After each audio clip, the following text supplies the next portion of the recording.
Estás escuchando Mesilá, el devocional semanal donde buscamos prepararte el camino y profundizar tu relación con Dios. Soy tu anfitrión, Luigi González, y te quiero dar la bienvenida. Espero que disfrutes el episodio de esta semana. Cuando vivimos en una comunidad, es muy fácil compararnos con otras personas, o incluso que otras personas nos comparen. ¿Por qué no soy como esta persona? ¿Por qué no tengo las cualidades de aquella? ¿Por qué me cuesta lo que a otros les viene fácilmente? Pues este mes hemos estado explorando personalidades y afirmando que Dios nos ha diseñado diferentes a propósito. No tenemos que ser iguales, porque no podemos ser copias unos de los otros. A menudo podemos recibir quejas de otros acerca de nuestra personalidad. ¿Por qué no eres como yo? Y la verdad es que no podemos ser como otros, por más que intentemos o por más que querramos. Querer ser alguien más no solo es imposible, no es tu propósito. Ese es el mensaje detrás del libro Dios ama tu personalidad. Y hoy completamos la serie basada en ese libro. Ha sido un privilegio que tú me dejes hablar de este tema que me importa tanto. Así que por última vez, hablemos de personalidades. Hasta ahora hemos hablado de los guardianes que protegen tradiciones. Hemos hablado de los artesanos que impulsan acciones. Y la semana pasada hablamos de los analistas que revelan visiones. Hoy vamos a hablar de un grupo muy especial llamado los idealistas. A este grupo de personas se les define por sus ideales, las ideas con las que sueñan para cambiar el mundo. A menudo, estos ideales están enraizados en sus corazones de maneras tan profundas que sorprende a otras personas cuando los miran actuar por el beneficio de algo tan abstracto. Cada persona tiene sus propios valores, pero este grupo se distingue por la fortaleza en la cual defienden esos valores. Para muchos idealistas, el Evangelio se trata del amor de Dios. La relación personal que podemos tener con nuestro Creador es una de las cosas que más aprecian del cristianismo. Y a menudo se les encuentra afirmando que el cristianismo no es una religión, es una relación. Estas son personas que se dirigen por su corazón en lugar de lógica y que a través de experimentar las profundidades de sus emociones pueden hacer grandes cosas. Habló de personas como Pedro, que sueñan con lo que puede ser. El discípulo que siempre termina como la broma de todo mensaje. Pedro no le tenía miedo a intentar, y a menudo era el que terminaba equivocándose.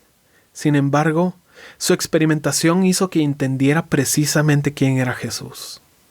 Su creatividad y su iniciativa le permitieron tomar parte en muchos de los momentos más importantes de los evangelios. ¿Quién fue el único que caminó por agua? ¿Quién sacó la moneda de la boca del pescado? ¿Quién estaba dispuesto a intentar cualquier cosa que Jesús les pedía? Pedro. Y por esa razón terminó siendo el líder de la iglesia primitiva. Fue a través de su experimentación que terminó en el camino correcto, y la madurez que sacó de sus experiencias le permitieron cuidar del rebaño que se le había encargado. Hablo de personas como Juan, que sueñan con la intimidad que podemos tener con Dios. A diferencia de Pedro, Juan casi no hablaba, todo se lo guardaba. Juan se dedicaba a observar a Jesús y estar cerca de él, porque la prioridad de este discípulo era la intimidad con su Señor. ¿Cuál fue el premio de este introvertido? Lee las cartas de Juan. A diferencia de otros, él no se dedicaba a repetir las enseñanzas de Jesús de manera literal. Juan las condensaba y encontró los patrones en lo que decía su maestro. Escucha sus enseñanzas y cómo enseña del amor como el centro del Evangelio. ¿No te parece increíble que una persona como Juan Dios le confió las visiones del Apocalipsis para darle esperanza a la iglesia? Yo leo sus escritos y puedo ver que Juan pudo representar el espíritu de las palabras de Jesús, precisamente por la intimidad que tuvo con su Señor. Dos personas completamente diferentes en las mismas circunstancias. Ambas llegaron a su destino y obtuvieron su recompensa, enseñándonos que no tenemos que ser iguales, que no es mejor ser introvertido o extrovertido. Lo mejor es seguir a Jesús. Ahora, tanto Pedro como Juan estuvieron con Jesús. ¿Habrán idealistas en el Antiguo Testamento que nos muestren la manera en la cual Dios se movía? Por supuesto. Hablo de personas como David, que sueñan con cumplir los deseos de su Señor. ¿Sabes qué temporada me sorprende más de él? El tiempo que pasó huyendo de Saúl.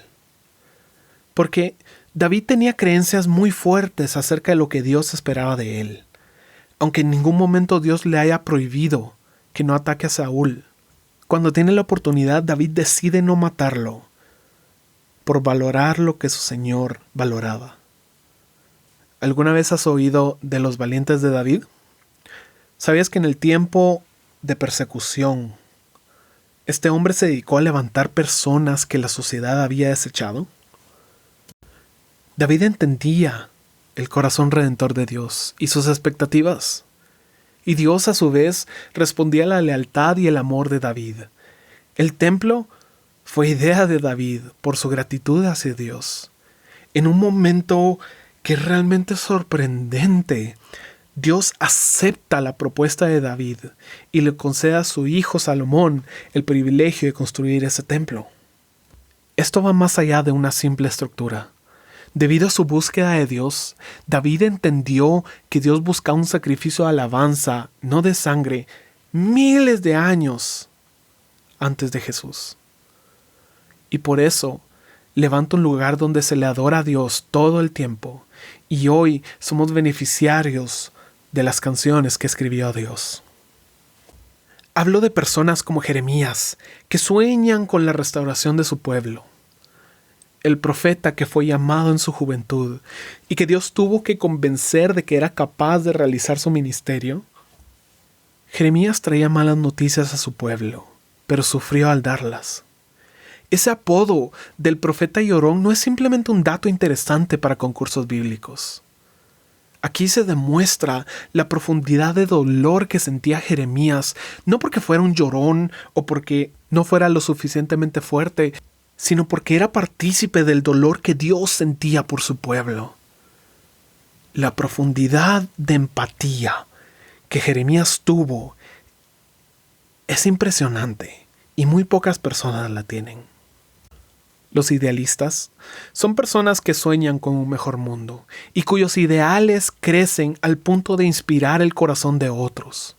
Su pasión y su gozo por cosas que otros considerarían inútiles ha sido utilizada por Dios a través de los siglos. Realmente agradezco que tenemos idealistas, porque nos recuerdan la simpleza del Evangelio, la profundidad de amor que podemos sentir unos por los otros. Nos enseñan que el sacrificio por una causa es algo digno y necesario. A menudo nos encontramos atascados por el día a día o lo teórico de algún problema y olvidamos una simple verdad. Mateo 22, 34 al 40 dice: Maestro, ¿cuál es el gran mandamiento en la ley? Jesús le dijo: Amarás al Señor tu Dios con todo tu corazón y con toda tu alma y con toda tu mente. Este es el primero y grande mandamiento. Y el segundo es semejante: amarás a tu prójimo como a ti mismo. De estos dos mandamientos depende toda la ley y los profetas. Los idealistas nos recuerdan que a veces lo más bello de la vida no es lo más práctico, y que a veces lo necesario no es lo más realista. Pero también agradezco que no todos somos idealistas, porque no podemos depender solamente de cosas intangibles. Nuestra relación con Dios es importante, pero los guardianes complementan esa relación con apreciar las fortalezas de generaciones pasadas. Los artesanos nos impulsan a actuar y hacer de ese amor algo real que puede beneficiar a otros. Los analistas nos permiten entender lo profundo de las verdades detrás de ese mismo amor y nos empujan hacia la reflexión profunda. Al final del día, nos necesitamos los unos a los otros. No hay grupo que sea mejor que otros. Y pensar que uno tiene la mejor personalidad es igual de absurdo que afirmar que la personalidad de alguien más no puede ser utilizada por Dios.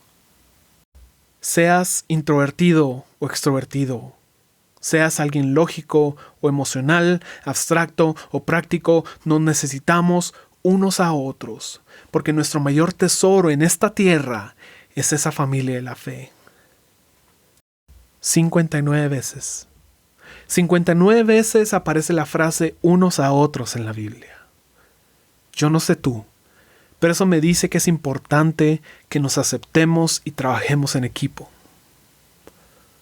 Si tú eres un idealista, posiblemente has experimentado el corazón de Dios por otros.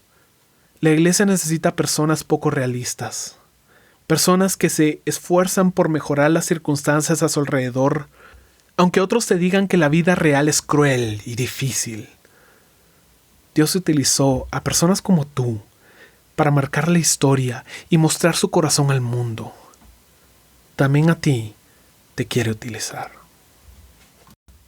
Deseo que puedas apreciar el corazón de los idealistas, que recibas de ese fruto y que tu camino se mantenga siempre despejado.